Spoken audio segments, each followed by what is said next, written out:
بسم اللہ الرحمن الرحیم۔ اللہم صلی علی سیدنا محمد وعلی آل سیدنا محمد وبارک وسلم۔ جی میرے راہ ہدایت کے ناظرین، ہم جس سوہانی گھڑی چمکا طیبہ کا چاند، اس حوالے سے مسلسل نشستوں میں گفتگو کر رہے ہیں۔ تو پچھلے دو واقعات سیدہ طیبہ طاہرہ سیدہ آمینہ سلام اللہ علیہا نے بیان کیے۔ تو آج کے ہم بات حضرت سیدنا عبد المطلب رضی اللہ تعالیٰ عنہ کے حوالے سے کرتے ہیں کہ جو میرے اور آپ کے کریم آقا کے دادا جان ہیں۔ وہ کہتے ہیں کہ شب ولادت وہ کعبے کے پاس تھے، طواف کر رہے تھے۔ وہ کہتے ہیں جب آدھی رات ہوئی تو میں نے دیکھا کہ کعبہ مقام ابراہیم کی طرف جھکا اور سجدہ کیا۔ مقام ابراہیم وہ مقام جو ہم نے پچھلی نشستوں میں جب نور محمدی کا ذکر کر رہے تھے تو اس پہ ڈیٹیل سے بات کی تھی کہ جہاں حضرت ابراہیم کے قدم لگے تھے اور حضرت ابراہیم نے کھڑے ہو کے حضور کو مانگا تھا کعبہ کی اجرت میں کہ مجھے تو نبی کریم صلی اللہ علیہ وسلم کے دادا ہونے کا شرف عطا کر۔ تو وہ جس طرف خانہ کعبہ کا دروازہ ہے ادھر رکھا ہوا ہے وہ پتھر، آج بھی مقام ابراہیم۔ تو اسی طرف جو ہے وہ نبی کریم صلی اللہ علیہ وسلم کا گھر مبارک ہے جہاں آپ کی ولادت ہوئی۔ آج بھی وہ گھر موجود ہے، لیکن وہ جو ہے وہ حدیث کی کتب وہاں رکھی ہوئی ہے، کتب خانہ بنا دیا، ہر ایک کو جانے کی وہاں پر اجازت نہیں ہے۔ تو حضرت عبد المطلب کہتے ہیں کہ میں نے دیکھا کہ وہ مقام ابراہیم کی طرف جھکا اور سجدہ کیا ہوا ہے۔ تو یہ واضح سمجھ آ رہی ہے کہ مقام ابراہیم کو سجدہ نہیں ہے، سجدہ سردار کائنات کو ہے، جس کی وجہ سے تمام فرشتوں نے آدم علیہ السلام کو سجدہ کیا۔ آج وہ کعبہ اس گھر کو سجدہ کر رہا ہے کہ اس گھر کی طرف میرے کریم آقا آ گئے ہیں۔ کیونکہ ہم اعلیٰ حضرت نے کہا، میرے امام نے، حاجیو آؤ شہنشاہ کا روزہ دیکھو، کعبہ تو دیکھ چکے اب کعبے کا کعبہ دیکھو۔ کہ اصل میں حقیقت کعبہ بھی جدھر جھکتا ہے وہ ذات محمد مصطفیٰ صلی اللہ تعالیٰ علیہ وسلم ہے۔ تو کہتے ہیں وہ جھکا اور اس سے تکبیر کی آواز بلند ہوئی۔ وہ تکبیر کیا تھی؟ آواز آئی کہ اللہ اکبر، اللہ اکبر، رب محمد المصطفیٰ الآن قد طہرنی ربی من انجاس الاسنام و ارجاس المشرکین۔ اللہ بلند و بالا ہے، اللہ بلند و بالا ہے، وہ رب ہے محمد مصطفیٰ کا۔ اب مجھے میرا رب بتوں کی پلیدی اور مشرکوں کی نجاست سے پاک فرمائے گا۔ اور غیب سے آواز آئی، رب کعبہ کی قسم، کعبہ کو برگزیدگی مل گئی، یعنی عظمت مل گئی، خبردار ہو جاؤ، کعبہ کو ان کے قبلہ اور ان کا مسکن ٹھہرایا ہے، یعنی جو جلوہ گر ہوئے ہیں۔ اور وہ بت جو کعبے کے گرد نصب تھے سب ٹکڑے ٹکڑے ہو گئے، اور سب سے بڑا بت جو ہبل تھا وہ منہ کے بل گر پڑا۔ ندا آئی کہ سیدہ آمینہ طیبہ طاہرہ سے محمد مصطفیٰ صلی اللہ علیہ وسلم پیدا ہوئے اور ابر رحمت ان پر اتر آیا۔ تو یہ وہ غیر معمولی باتیں جو آپ کے دادا نے آپ کی ولادت کی رات دیکھی۔ اور اسی طرح حضرت عثمان ابی العاص کی والدہ بیان کرتی ہیں کہ وہ کہتی ہیں کہ میں رسول اللہ صلی اللہ علیہ وسلم کی ولادت کی رات اس وقت آپ صلی اللہ علیہ وسلم کی والدہ کے پاس وہاں موجود تھی۔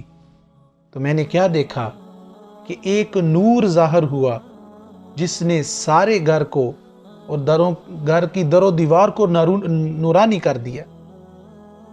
اور کہتے ہیں میں نے دیکھا کہ آسمان کے ستارے زمین کے قریب ہو گئے، اور مجھے ڈر لگا ڈر گئی میں کہ کہیں یہ ہمارے اوپر ہی نہ گر جائے، لیکن وہ تو استقبال محمد الرسول اللہ کے لیے آئے تھے، وہ استقبال مصطفیٰ کے لیے آئے تھے، وہ حضور کے استقبال کے لیے نیچے احتراماً آئے تھے، اور اس سے کہتے ہیں کہ تمام گھر جو ہے وہ نورانی ہو گیا۔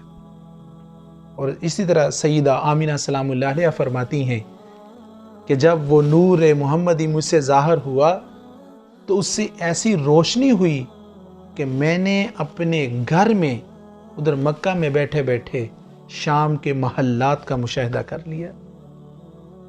یعنی حضرت سیدہ آمینہ سلام اللہ علیہ کبھی شام گئی نہیں، تاریخ میں جو آتا ہے، آپ کا سفر نہیں ہے، لیکن آپ صلی اللہ علیہ وسلم میں کے نور میں اتنی طاقت ہے اور اتنا اعلیٰ ہے کہ وہ نور صرف دکھا ہی نہیں رہا بلکہ اس کی پہچان بھی دے رہا ہے، علم بھی دے رہا ہے، بتا بھی رہا ہے کہ یہ جو محلات آپ دیکھ رہی ہیں یہ کسی اور ملک کے نہیں بلکہ شام کے محلات ہیں۔ ورنہ کسی نے اگر پہلے کوئی چیز نہ دیکھی ہو تو وہ کیسے اس کا اندازہ کر سکتا ہے، اس کے بارے میں کیسے جان سکتا ہے؟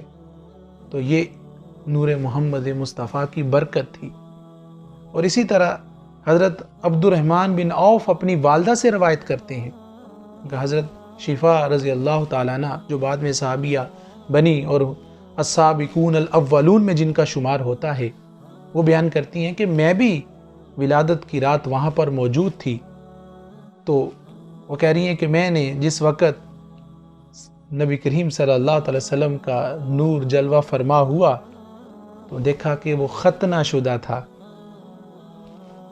ہم آگے اس پہ جب معجزات پہ آئیں گے تو وہ ڈیٹیل سے بات کریں گے۔ پھر چھینک آئی تو کہتے جب چھینک آئی تو میں نے آواز سنی کہ اس کے آواز میں کہا گیا یرحمک اللہ، اور پھر بیان کرتی ہیں کہ مشرق و مغرب کے درمیان ہر چیز روشن ہو گئی۔ پہلے تو صرف نبی کریم صلی اللہ علیہ وسلم کی والدہ نے دیکھا، اب حضرت شفا بیان کر رہی ہیں کہ انہوں نے بھی اس وقت وہاں پر کھڑے ہو کر شام کے محلات اور قصور کو دیکھ لیا، یعنی وہاں کے بنگلے محل جو بھی بنے تھے وہ سارے دیکھے۔ اور بعض روایات میں ملک روم کے محلات بھی آتے ہیں۔ تو وہ کہتی ہیں کہ پھر میں نے دیکھا کہ آپ صلی اللہ علیہ وسلم کو ہماری نظروں سے اوجھل کر دیا گیا، اور کسی کہنے والے کی آواز کو سنا کہ وہ کہہ رہا ہے کہ انہیں مشرق کی جانب کے تمام متبرک مقامات کی طرف لے کے جاؤ۔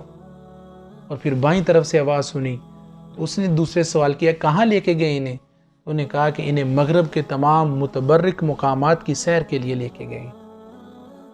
وہ بیان کرتی ہیں کہ پھر انہیں مشرق و مغرب پھرا کر وہ کہہ رہا کہ اب کہاں لے گئے؟ تو کہا انہیں حضرت ابراہیم علیہ السلام کے سامنے پیش کیا گیا۔ تو حضرت ابراہیم علیہ السلام نے انہیں اپنے سینے سے لگا لیا، اور پھر سینے سے لگا کر آپ کی طہارت اور برکت کی دعا مانگی حضرت ابراہیم علیہ السلام نے۔ اور حضرت شفا بیان کرتی ہیں کہ یہ بات میرے دل میں ہمیشہ جا گزی رہی، یعنی یہ واقعات جب کسی نے کوئی عجیب چیز دیکھی ہو تو پھر کیسے بھولتا ہے۔ وہ کہتے ہیں یہ بچپن کا حضور کی ولادت کے وقت کا معجزہ ہے، وہ کہتے ہیں ہمیشہ میری دل میں زندہ رہا، میں اس سے لطف اندوز ہوتی رہی، یہاں تک کہ نبی کریم صلی اللہ علیہ وسلم نے اعلان نبوت کیا تو میں کلمہ پڑھ کے مسلمان ہو گئی، اور السابقون الاولون میں ان کا شمار ہوتا ہے۔ تو یہ جو دوسرے دیگر احباب سے معجزات انہوں نے جو دیکھے، غیر معمولی واقعات دیکھے، وہ ہم نے اپنے ناظرین کے سامنے رکھے۔ انشاءاللہ اگلی نشست میں اس سے آگے بات کریں گے۔ والسلام وما علینا الا البلاغ۔